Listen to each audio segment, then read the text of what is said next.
welcome to a very special episode of the Richmond BigFooty Tigercast. I'm your host Michaels, and we have a very special guest with us tonight. He is the staff writer for Good Weekend, a Richmond tragic, and the author of Yellow and Black, A Season with Richmond. Konrad Marshall, welcome to the show. Thanks very much for having me. No worries at all. It's, you're a legend now. I wouldn't go that far, but I've been in an enviable position for a couple of years for sure. At the very least, you're a lucky charm now. Well, yeah, let's hope so. Although I wasn't so lucky in 2016, and I was with the club then. That's often forgotten.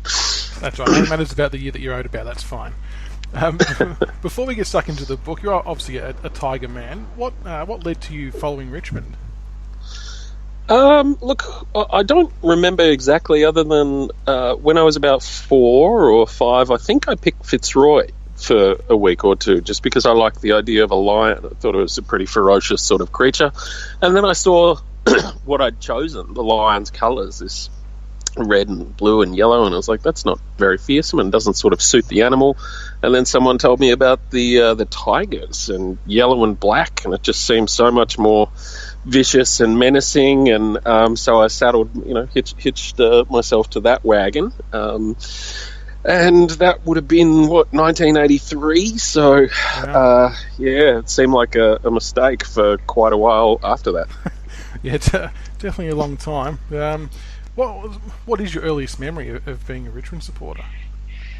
Look, it was probably just being brought to tears by my brothers. I have 3 brothers, and one of them, my oldest brother, is an Essendon supporter.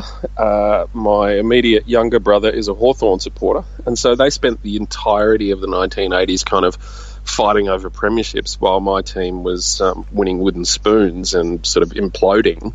And so, brothers mock one another, and they were pretty merciless about it. And so I vividly remember sort of just tears as my team got flogged. And I think my dad once told me, you go back in there and you tell your brother that Richmond won 10 flags and they're a great club. And I did, and my big brother had it ready and loaded that Essendon had won more flags, so it only sort of made it worse. But look, football wise, I think probably first memories are around Jeff Hogg. I really loved the way that he could sort of stand up and even kick 10 goals in a game despite playing for what was then a pretty mediocre side. Absolutely. And the passion for writing, where did that first start, and how did you get into it all? Yeah, I think I was okay as an English student at school, but as far as sort of getting into journalistic writing, I did a few different degrees, one in arts and sort of psychology and philosophy, and then did a graduate diploma in PR and a master's in communications and media, and then I ended up working for Monash University in their alumni department and PR department, public affairs, and very quickly I realised that the part of that job that I liked the most was writing stories about the people at the university and seeing them printed. There's a nice thrill in having a byline and seeing your words in print and sort of being creative in that way, even though it was a corporate comms sort of job, and that's ultimately what kind of led me to journalism proper, which I started doing in the US and did for 8 years before coming back here. Okay, so pretty extensive, and I mean it's a pretty tough industry to get into, so you're obviously doing pretty well for yourself. Yeah, I've had a bit of luck along the way. I sort of just got into it over in the States, where you have a lot of sort of smaller newspapers but broadsheet ones, and I was able to kind of hop from smaller paper to medium paper to bigger paper over there, and then came back. And as you say, it's very hard to get in, so even after 8 years of being a full-time journalist in the States, I didn't immediately walk into a newspaper job here. I had to go back to PR for a year, and eventually found my way to The Age through a kind of back door or a side door with a job with the Melbourne magazine, which was great, and then sort of moseyed on over to The Age proper, and then eventually, about 2 years ago now, almost, landed my dream job writing for Good Weekend magazine. Tell you what, you get a job anywhere you want now with the success of this book, so no need to worry anymore. Speaking of the book, where did the idea come from? Was it your original thought, or was it someone that maybe suggested it to you along the way and you just sort of run with it? How did it all come about? I think it had always been a bit of a dream. Like I used to read really great sports writers in America. There's a very big and sort of rich tradition there of journalists doing these kinds of insider accounts of sporting teams. So I'd read like David Halberstam on the Portland Trailblazers. The book was called Breaks of the Game, and then John Feinstein with Season on the Brink, his story about, or his year with Bobby Knight, the Hoosiers basketball coach in college level. And I'd read those kinds of books, and my favourite book was probably Friday Night Lights, about sort of suburban high school footy. And so I'd always had it in the back of my mind that I'd like to write a book about a season in an AFL club. And for quite a while there, I just sort of put it out of my mind that it would even be possible at a place like Richmond, or any AFL club really, knowing that they close ranks and don't really want to open up their doors. So I remember making a very sort of limp approach about a decade ago. I think I just sent off an email with some writing samples and then didn't bother following up, and I didn't hear anything back. And I thought briefly about doing a book on a country football club. So I have a lot of family members from Winchelsea out past Geelong, and thought maybe I could write a Friday Night Lights style book about a season with the Winchelsea Blues, in the Colac and Otways or Geelong League out there. And then the Richmond book itself, I guess it just came about after the elimination final, the third one, the loss to North Melbourne. That was pretty rough, and I remember the next morning, though, waking up and sort of still feeling optimistic about the team. So I wrote a column for The Age about how I thought, and I just dashed this off in the space of an hour, and it was basically about how I don't think we need to be microwaving our memberships just yet, that the team has shown consistent improvement over the 5 or 6 years under Hardwick at that point, and we'd made it into finals 3 years in a row, even if we were bundled out, and there's a lot of green shoots and youth in the list, and I was convinced that they were going somewhere good. And so I don't know, after I'd written that and got a nice response from a lot of Richmond fans, I just decided to sort of flick a link to that story off to the communications director at Richmond, Simon Matthews, and just suggest to him that, look, I think Richmond are on the verge of something, and I think it'd be great to write a book about that. This is what I sort of have in mind, but you might have something different in mind. Maybe we could get together and have a coffee and a chat. And he was good enough when I'd placed a follow-up phone call to sit down with me, talk about it. He was really interested in story, and I think he saw Richmond, the team, in the same way that I did. And very quickly, the message got back to Damien Hardwick that there was this idea, this writer out there that wanted to put together a book. And I think, again, just serendipity, luck, whatever. Dimmer had that year, or that off-season, been reading a book about the New York Jets. A former Sports Illustrated writer, New York Times writer, embedded himself with the Jets for a year and wrote a great book about gridiron called Collision Low Crosses. And I think, just luckily, Hardwick had read that, loved it, and thought that'd be a great idea. So Once the coach buys in, they're like the sun around which the rest of the club solar system sort of orbits, and so everything just kind of fell into place, and I joined the club at the start of the 2016 pre-season. So when you did join the club, were you obviously formally introduced to the staff and players prior to starting, and were there any nerves or awkward moments in the early stages when sitting in meetings and requesting access to players and things like that? Yeah, there were definitely. So I was, I met quite a bit of the hierarchy beforehand. We had to get sign-off from the board, so I'd met Brendan Gale and I'd met Dan Richardson and a few of the senior assistants like Choco and Tim Livingston, the coaching director. But then came, that first day, and it was like, this is Konrad. He's going to be writing a book. He's going to be here most of the season. Speaking to a lot of you, and then that's in front of all of the players and the coaches, and they give you a round of applause and make you feel welcome, but at the same time, you don't know any of them, and they don't know you, particularly me, because I'm not a sports writer. I wouldn't be familiar to them for the most part. And then you just have to sort of feel your way, and that meant kind of negotiating with people in the club. So I don't know, it's often written or been said about this book that it was unfettered kind of access all areas, as if I had this free pass to just walk around the club. Now, I sort of did have a free pass to walk around its halls, but lots of meetings and scenes that I wanted to capture really had to be negotiated. So, for instance, very early on, I had heard about the leading team's method that they had for player feedback, kind of harsh way of going about it.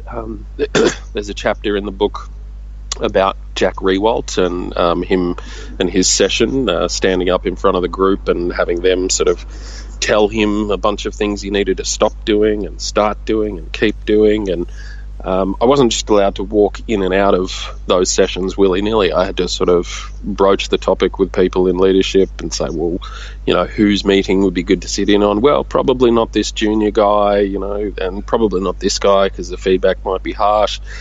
We should get you a leader, but we need them to agree, and Jack agreed, So there were lots of things like that all the way along that were complex negotiations, and I guess as I sort of built up a little bit of trust, as they could see that I was learning things and these things weren't finding their way out into the public or to other journalists, they probably realised they could trust me, and doors just began to open a little bit more, and people begin to sort of smile at you and chat to you in the halls, and throughout it all, I should mention, I'm wearing Richmond gear. I basically look like an assistant coach. I have to wear the black slacks and then the polo and the shoes, and you just look like part of the football department, really. And it sort of remained that way.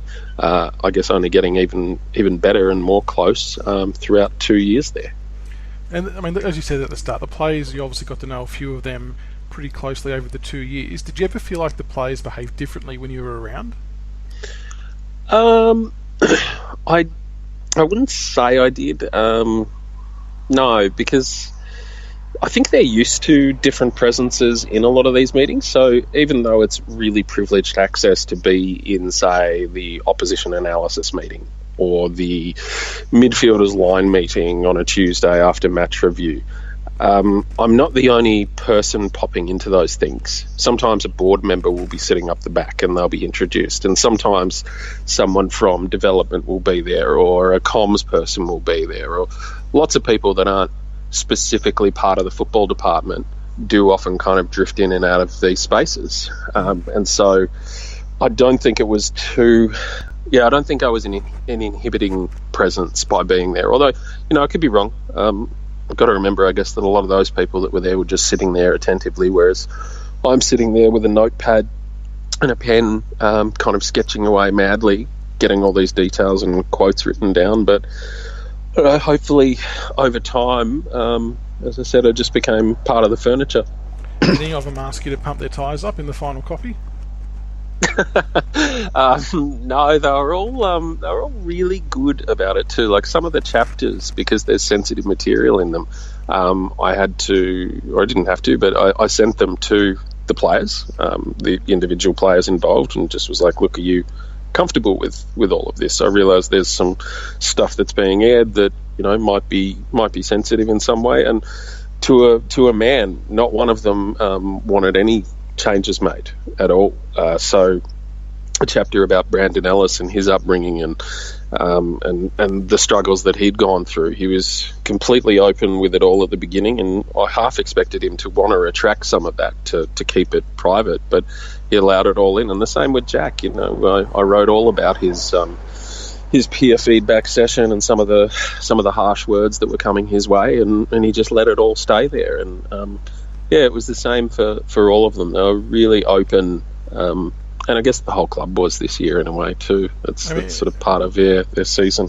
And after reading your book, that kind of seemed like one of the big catalysts for the change that took place throughout the year. So it's interesting that that Brandon Ellis story, that was pretty powerful. So for him to be okay to let all that go through, the club was obviously, and the players were very open to anything and everything, which was good. Yeah, that's right. I think it starts with them being open with one another, and players being open with coaches, and the players and coaches being open with the rest of the footy department. And yeah, if anything, sometimes I felt like they were too open. Like I'd get a great interview out of somebody at the club that they'd tell me things that were, sort of soul bearing, and then I'd think, yeah, I've got this great stuff, great material on Koch and the struggles that he went through in 2016 and how it was the worst year of his life, and then somebody would interview him from the mainstream media, and I'd hear Koch saying a lot of the same things. Yeah. And I think, why didn't you hold on to that, make my book look more like an exclusive? But that's credit to them this year. They were open and honest, and not just with one another but with the wider world. One of the things I found fascinating about the book, I mean, I've coached football for a few years, so the game plan and all, and the tactics and the layers involved in creating a game plan, it was just mind-blowing to see what you had written down about that. And I've got no doubt there was a lot of stuff in there that you couldn't write. How hard was it to get your head around everything they were talking about, and how long did it take to make sense of it all? Oh, it's a good question. It was one of the most incredibly difficult things. I mean, there are portions of the book where I think, gee, have I gone into too much detail here? Because I really want the reader to be able to understand the point that I'm making. But when I tell you that even the most complicated passage or long-winded portion of the book about structures, it would have been 3 or 4 times as long and complicated as that in person. And I would have just had to cut a lot of material out because it was getting too unfathomable. I don't know how those players do it. They look at the screen, this grainy kind of bird's eye behind the goals view of the field and a play from a game that they've seen that they've been in the week before, and they can just see instantly who's in the wrong position, where the ball is meant to be going. They can see and read these patterns that are incredibly complicated, and sometimes we're talking about a matter of a positioning. A player could be a few meters off, and they're looking at it, like I say, from behind the goals, and they can just spot it right away. So and so is not in the right position to be the trailer or the sweeper or the striker or the Brady role or the Trump role or the Obama or M1, the Barry, the Terry, A1, D1, D3. It's like, and so I don't know. I was totally lost for the first few months. I think even towards the end, I was still mostly lost by a lot of it because I wasn't in the club every day, immersing myself in it the way that the players are. But look, I had to have assistant coaches and tacticians and talent scouts just like sit me down and explain certain points to me, even drawing it up on whiteboards and things like that. And that's probably how the players learn it too, largely, by osmosis, just sort of sitting there ingesting it as the senior players are walking them through it, but then also a lot of one-on-ones, a lot of going over footage. And I think, that was one of the most eye-opening things for me, that was, even though Richmond was a team this year that played on instinct a lot and had a certain amount of simplicity in some of their plays, like the way they play going forward, just tap it, scrap it, kick it, wrench it, make it go towards the goal at all costs. Even though there was simple stuff like that, there was this layer of absolutely complicated stuff on top of it. Really impressive. You realise that the football now, you'll never be able to watch a game the same way that the rest of us do.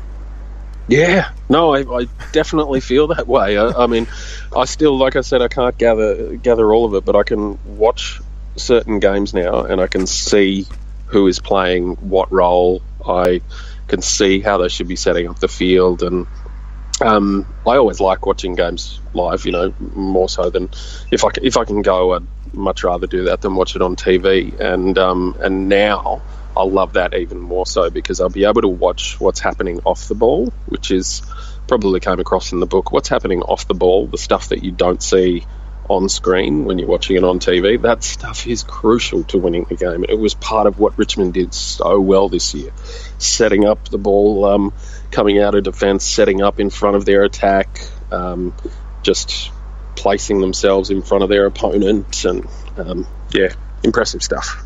So I should ring the footy club and try and request a seat next to you then next year, so I can just pick your brain. That's right, yeah. In 2016, did you spend any time in the coach's box as well, or was that just something you did for this year? No, that was actually just something I did, and just the once this year. So in 2016, it was, again, a lot of people might suspect I was in there every week, and I wasn't. And I think we knew so early on in 2016 that there wasn't going to be a book, that by the time I'd sort of thought, hey, maybe I should do my chapter on the coach's box this week, the book was already off the table. So yeah, I didn't do that, but I mean, I did sort of lurk around in the coach's box both years in the pre-season, because everything's a little bit more casual there. So I remember sitting in the coach's box out at Beaconsfield. Remember when we flogged the Hawks by about 10 goals out there on a nice sunny day, and yep. That kind of thing. So I've seen the coach's box a few times, but only once in that regular season heat of battle kind of thing against Melbourne. Okay, and I mean, the time you did sit in there for this year, that must have been a fascinating experience. I mean, every fan in the world would love to be able to do that. Yeah, and what I learned later was that a lot of fans, or not casual fans albeit, but fans do get to do that. So often there is just this one kind of spare seat in the coach's box, and they will often make it available to a really prominent Richmond booster. So somebody who contributes a lot of money probably through one of the coterie groups can often find their way in there and get that experience. But no, look, for me it was just it was amazing, and what a game to do it. You know, we were really getting basically beaten up by Melbourne in the wet on Anzac Eve, and we didn't look good. We really didn't look good that first half in particular. I think there was some awful stat, something along the lines of 35 inside 50s to 10 or something along those lines, and then didn't really look like we'd gotten on top of them in the third quarter. We were still only 20 points down, and it felt like we were lucky to be there, and then we surged over the top of them. So I got the twin sense of sort of things going wrong in the box and things going right. And again, it's another one of those environments, though, where it's very hard to tell what orders are being barked down the phone. Like, people have read the chapter and really enjoyed it, but it's really just 10% of what actually happened in the box. And I didn't write the other 90 because I probably didn't understand what was happening. It read as if the entire coaching crew were fairly calm throughout that game. Like you said, we were behind for a lot of it and playing pretty bad. Is that what it was actually like? They actually did just think it through. They weren't angry or getting frustrated. They just sort of calmly thought it through and worked it out that way. Well, I think you're right in that they were calm, in that they weren't panicking, and there weren't sort of people scurrying around, rearranging magnets on the Titanic or anything like that. But at the same time, they were very angry. Well, they were very annoyed at the way things were going. Maybe there wasn't a lot of screaming or truly raised voices, but there was a lot of just disappointment and misunderstanding, and why is this happening this way? Particularly sort of these messages going down to the box. I've been telling the players, do this, and they have not done it for 2 straight quarters. I think it was, because it was a wet night, for instance. It was, I remember Dimmer just being really frustrated that they were handballing, that they were trying to create artful sort of handball chains and find their way out of trouble that way, instead of just snapping it across their body, just blasting it forward, scraping it forward any way they can. And he was really perplexed by that, because they'd made that point even in the pre-game. It's going to be a wet night out there. I think Lepic's phrase was, when it rains, meters gained. That's what's important, is the territory battle. And the players weren't following that. So that was interesting to see up close, that they've got these best laid plans. There are messages going out to the players, and yet they weren't actually implementing them. And it's funny, because as spectators at the ground, people would want them to be doing those precise passes when it's the complete opposite to the message the coaches are giving them. But I get why, when it's wet, don't try and be fancy, just get the bloody thing forward. It's a very old-fashioned sort of idea, isn't it? It is, but it works. I mean, it's not rocket science. It's going to be hard to mark, so just get the thing into your forward half and deal with it then. Particularly with all those smalls, Oh, exactly. That was crucial. A big part of your book, and one of the most important chapters, I thought, was all about the mental preparation that the guys undertook this year. You mentioned in there that it was something they did do a little bit in 2016. What were the major differences between how they went about it in 2016 to 2017? So you're referring to the mindfulness program with Emma Murray here? Yeah. So I think she came to the club, first of all, in kind of 2015, but just working with a couple of key players. So Dylan Grimes was the very first one. She was working with him because he was having trouble with injury. And then a few other people drifted into the scene, Steve Morris, Sam Lloyd. And then in 2016, you're right, that's when she was sort of formally introduced to the rest of the group. And I would say, again, it was more of a voluntary ad hoc kind of basis that the mindfulness program was used in 2016. So I do remember going in mid-season, and there was a visualization and kind of meditation session on a very early morning, kind of like 6:30, middle of winter, and there's maybe a dozen players, including Dustin Martin, sort of laying down in the Maurice Rioli room in darkness with their hands over their chests, and Emma Murray's walking above them and talking them through their breathing and visualising their best football. So there were large-ish sessions.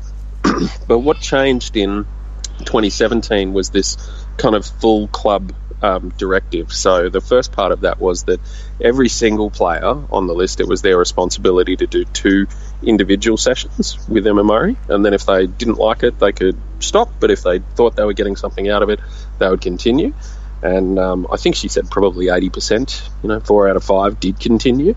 Then there was a much more concerted approach to that with lines as well. So she would work with the defenders. They were one of the first to really take it up, because it's a lot of emotional maturity and just maturity in general and intelligence in general in that back line. So they took it upon themselves to champion the program in a really big way, but all of the lines did in their own way. And then it was working with really specific groups sometimes within lines. So it might be the small forwards, might be the running backman or the key backman.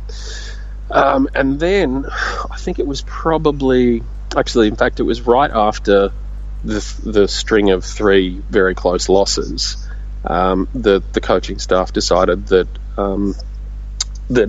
it could be a job for Emma Murray to work on these moments, these little brain fade moments that might be costing the team those wins. And so she started doing full sessions with the group. So that means she's standing up the front of the Graham Richmond room, the tiered auditorium at Tigerland, and she's having 45 players sit there, close their eyes, hold out their hands, breathe deeply, feel the energy in their fingertips, and then walking them through passages of play, visualizing themselves doing the right thing, reflecting on what that feels like, doing the wrong thing, reflecting on what that feels like. So it was really impressive to witness up close. And look, I don't know how much it plays into winning and losing, but even if it's a placebo effect and the players believed that they were getting value out of it, then that's gold as well. And it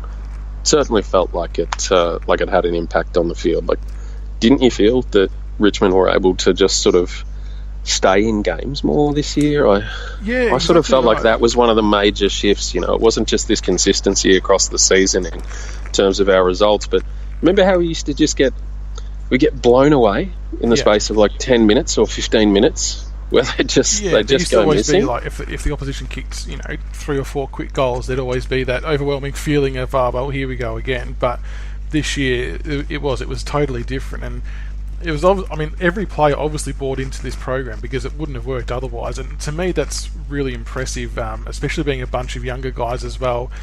You get the impression that they might think it's a little bit funny to do stuff like that, and how's it going to help me? But all of them seem to buy into it 110%, and it's paid dividends.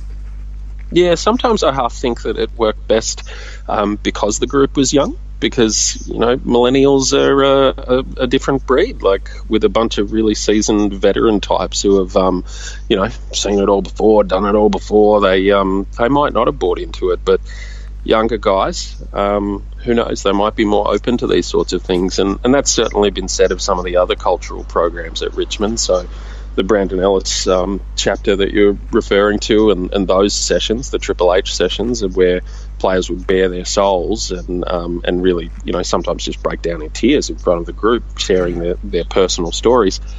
that just feels like a more millennial kind of thing to me. Something that the younger guys probably jumped on in a big way, and maybe more senior guys wouldn't have if the list age demographic had been skewed in a different direction. Another big part to the success for us this year is obviously Damien Hardwick and the changes he made to himself from 2016. Given you were there for both years, what was the one change you think he made that stood out to you the most? Well, for me, sort of, they say, delegation and allowing players to be themselves, and there were things like him encouraging people to sort of indulge their strengths. He would always talk about the strengths this year and not the weaknesses of certain players, and just the very notion of just playing. That was always written on the board before games, particularly in relation to our attack. He'd have it up there in quotation marks, just play. And he'd talk about playing on instinct and playing for the little kid that fell in love with the game, that sort of thing. So there were all those sorts of changes, but for me, the most obvious one, I guess, it was the way he approached those pre-game speeches. So a pre-game address from the coach, it doesn't actually happen 5 minutes before they go on the ground. Like, he doesn't rev them up and then they charge out onto the field ready to break down brick walls for him. It happens about an hour before the first bounce. And in the previous year, in 2016, Hardwick wanted venom, and he wanted it from the very beginning. I remember the first speech that I heard him make in a regular season game against Carlton in 2016. It was spine-tinkling stuff. He's a very good speaker, but it was more of a traditional sort of coaching speech where he really wants to rally them and he wants to get them pumped up and fired up and really ready to step on top of the opposition and take them down. And he did that all the way throughout the year. Sometimes it verged more into anger because we were doing so poorly and he wanted a response. But that was definitely the style. And then this year, no, it's complete opposite. So he would walk into the room and he would tell some stupid dad joke, and he would just have he would have all of the players and all of the coaches kind of laughing, and they'd instantly relax, and you could see their body language. They'd just sort of sit back in the tiered kind of coaches briefing room there, and they're all chilled out by it. And then he had this device, this storytelling device, where he put a A3 picture up on the wall before every game. He'd print something out in colour and have it laminated, and it'd be sticking there, and a player would have to turn it over and put it on the magnet board. And then he'd just riff on that image and tell a story. And sometimes they were really stupid, funny sort of stories. Like, it'd be a picture of a honey badger, and you'd be like, "What's that doing there?" And the story would be about how the honey badger is pound for pound the most sort of vicious animal on the planet, and that attacks the underbelly and scraps and just goes for the throat, and that's what he wanted from players that day. So that would be one of his stories. But then he'd get philosophical as well. He once had a photo of two wolves, and it was something that he had seen probably on the Nat Geo channel a few nights before, about a Cherokee Indian kind of story about two wolves, and which wolf will win between them. And one wolf represents hate and anger, and he has bared teeth and he's a killer, and one wolf is playful and there's sort of love and belief and other things in his heart, and it's like, which wolf will win? And the Cherokee grandfather says, the wolf that you feed. And so he said he wanted to see the boys playing for one another, playing for love and for pleasure, so feed the good wolf. That was his message for the game. And yeah, like I said, he had one of those for every single game of the year, including the finals, he'd obviously put a lot of thought into all of them. And again, I just think it sort of relaxed the players and took them out of the moment a little bit, rather than maybe revving them up too much an entire hour before that first bounce. And speaking of the finals and being relaxed, from the outside looking in, it looked like the players were pretty relaxed the entire final series. Is that what it looked like and felt like within the club as well, whether it be at training? I know you've obviously just said on game day they relaxed a bit from what Dimmer was doing, but Was there a big focus from the coaches to make them just embrace it and feel relaxed during finals? Because you couldn't tell they were nervous at all. Yeah, and look, I find it hard to imagine how it works at other clubs, but I mean, the moment that round 23 was over against the Saints, they were saying in the rooms after that game, all right, boys, the finals are coming. There's going to be a lot of media coming at you. You're a big club in Melbourne. Embrace it. Just have fun with it.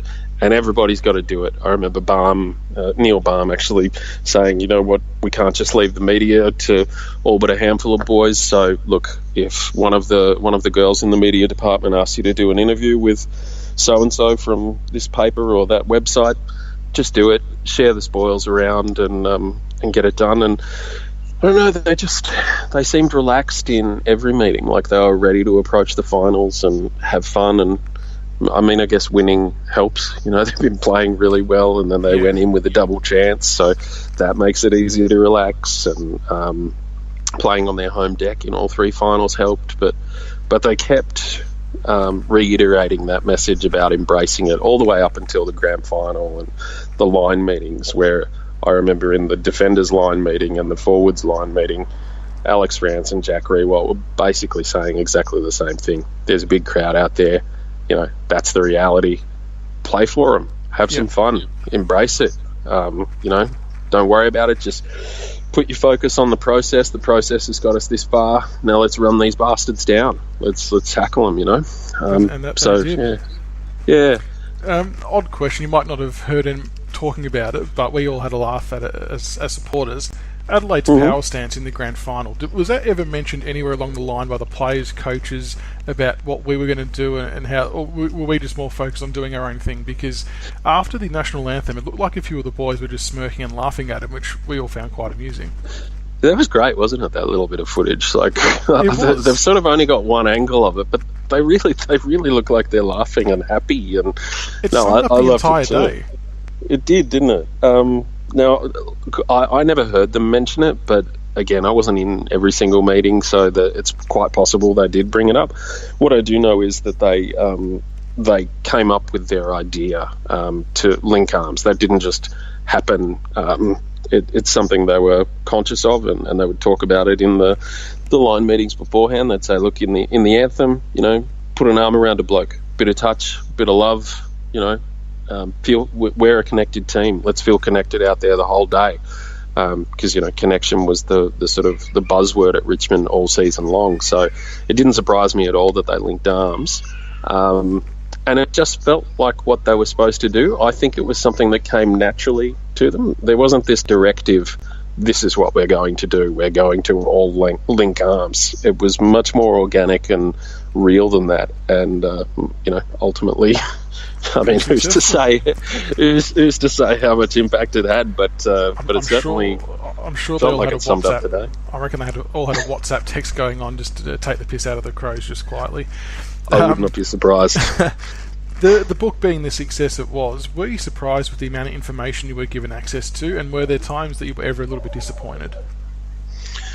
Look, I wasn't surprised at the info I was given access to.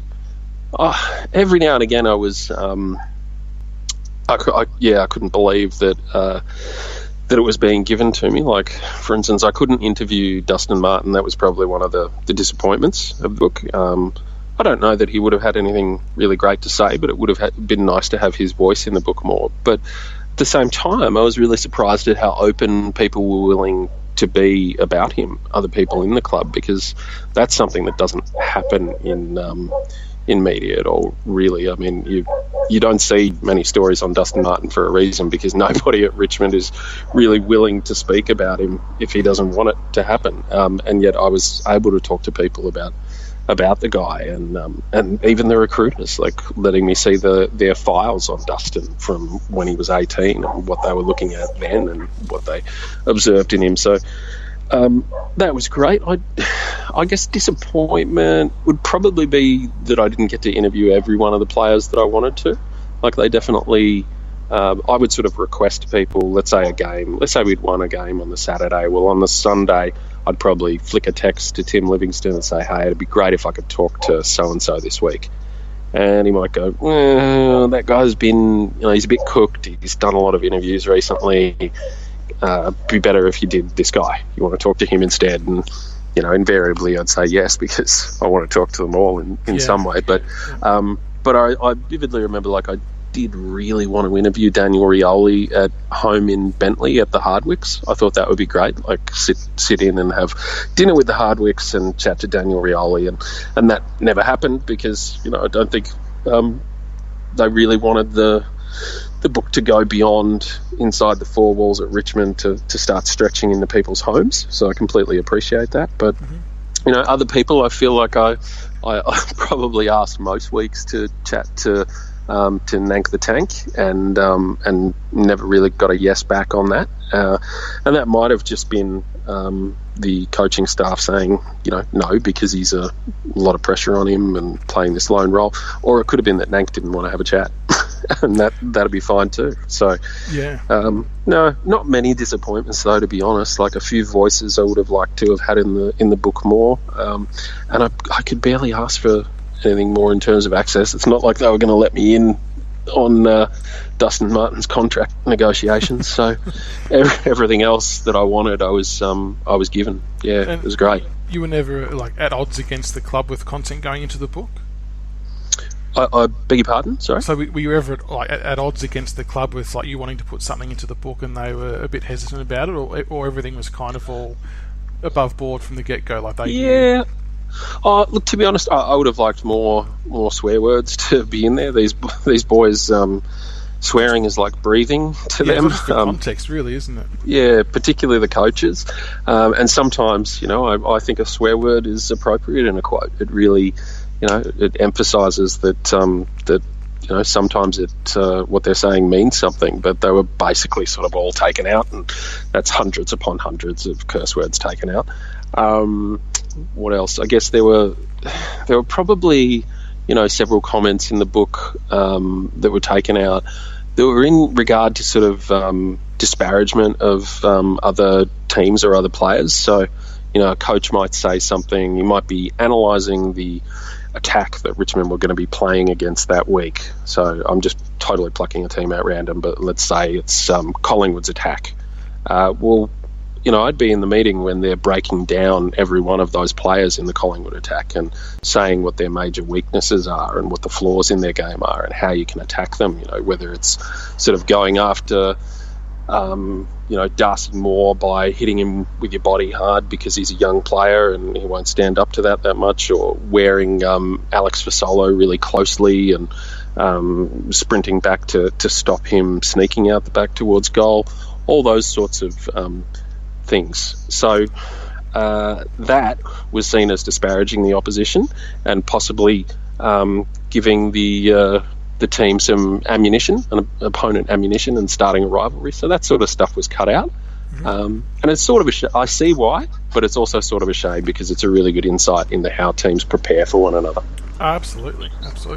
Just got a couple more questions before I let you go. I know you're pressed for time. At what point did you realise this book was going to be a huge success? I know you could never know based on sales and all that kind of stuff, but when putting it together, at what stage did you think, wow, this is going to be unbelievable?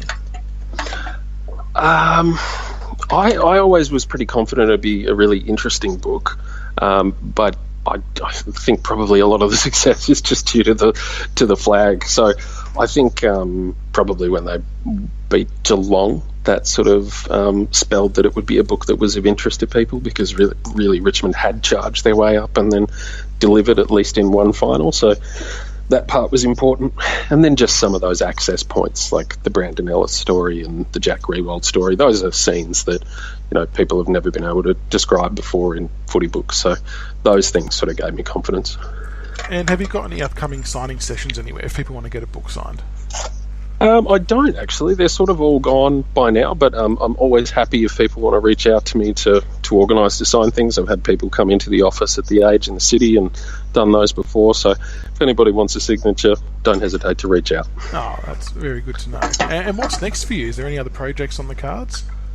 Not sure. We're sort of looking at a couple of options. Perhaps there's a footy bio. There might be a season with a different team in a different sport, and I'm not really sure what those are yet. We're just sort of looking around at the moment. We just want to put yellow and black to bed, and can't wait to see what the feedback is like from all the people who are going to be opening their copy on Christmas Day. Oh, it's an absolute ripper idea for a Christmas present. I was lucky enough to get mine a bit earlier than that, and like I said to you on Twitter, it's one of those books that once you start reading it, you really don't want to put it down. So congratulations on writing an amazing book. An absolute pleasure to read, and thank you so much for coming onto the show and having a chat. No worries. Thanks very much, Chris. I appreciate you having me on, and go Tigers. Yeah, absolutely, go Tigers.